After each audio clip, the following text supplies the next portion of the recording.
Salut à tous et bienvenue pour une autre lovely vidéo. Avant de commencer, n'oubliez pas de cliquer maintenant sur le bouton d'abonnement et d'activer la cloche de notification pour ne rien manquer de nos prochaines lovely vidéos. Avant de poursuivre, je tiens à adresser un message aux Africains qui suivent cette vidéo.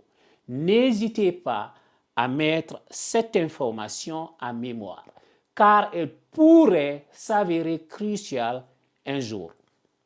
Tout comme nous cherchons à voir le départ des forces militaires françaises en Afrique, il arrivera un jour où nous ne souhaitons plus voir la présence des mercenaires douaniers sur ce continent. Et rappelez-vous que cela fait plus de 20 ans que j'ai ma première chaîne YouTube. Et ma politique est que si tu postes une vulgarité dans la section commentaires, je te bloque pour toujours.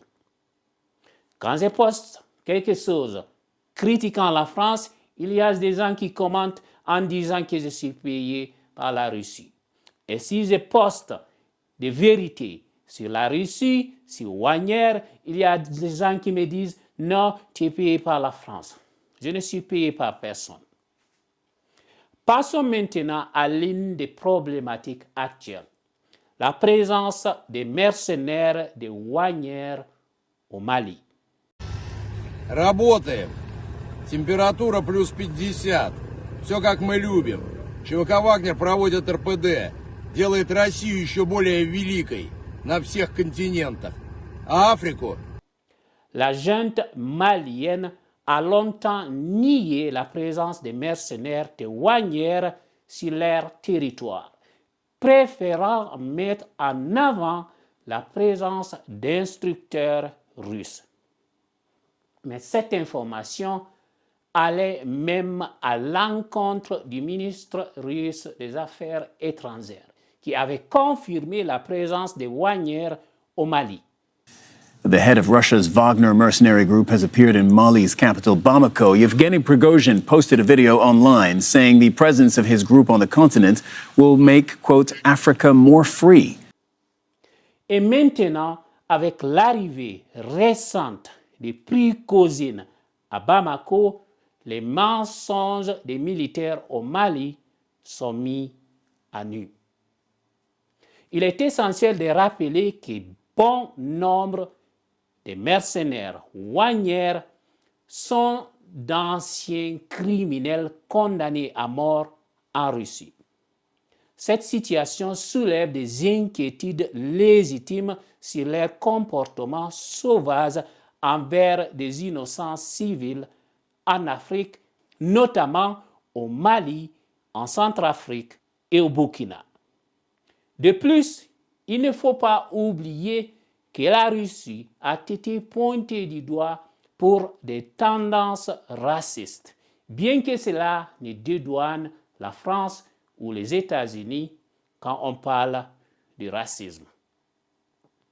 Je me demande alors, comment un individu ayant agi sans pitié envers un Russe de la peau blanche pourrait faire preuve de compassion envers un civil africain, en plus d'une peau noire. Plusieurs rapports attestent des violences commises par ces mercenaires, avec des victimes innocentes de viols et de meurtres au Mali. Hier, un événement majeur a eu lieu à Bamako, la capitale malienne. Des avions Antonov russes ont atterri transportant des centaines de mercenaires ainsi qu'une importante quantité d'équipements militaires.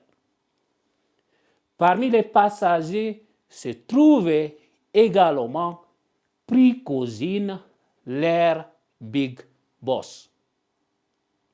À son arrivée à Bamako, Prigozhin a déclaré sa mission: libérer l'Afrique, combattre Al-Qaïda et d'autres acteurs, sans toutefois mentionner de noms spécifiques. Mais des experts suggèrent que ces propos pourraient faire référence aux troupes françaises présentes dans la région. Cette déclaration soulève des interrogations profondes sur les véritables intentions des Prigozhin en Afrique de l'Ouest. Chers abonnés, voilà qui clôture notre discussion aujourd'hui sur la situation au Mali et la présence controversée des mercenaires des Wagner en Afrique. Assurez-vous de rester informés sur cette question en suivant notre chaîne YouTube et nos pages Facebook. N'oubliez pas de vous abonner pour ne rien manquer de nos prochaines analyses et discussions passionnantes. Merci à vous tous pour votre soutien constant et à très bientôt pour de nouvelles vidéos. Ciao.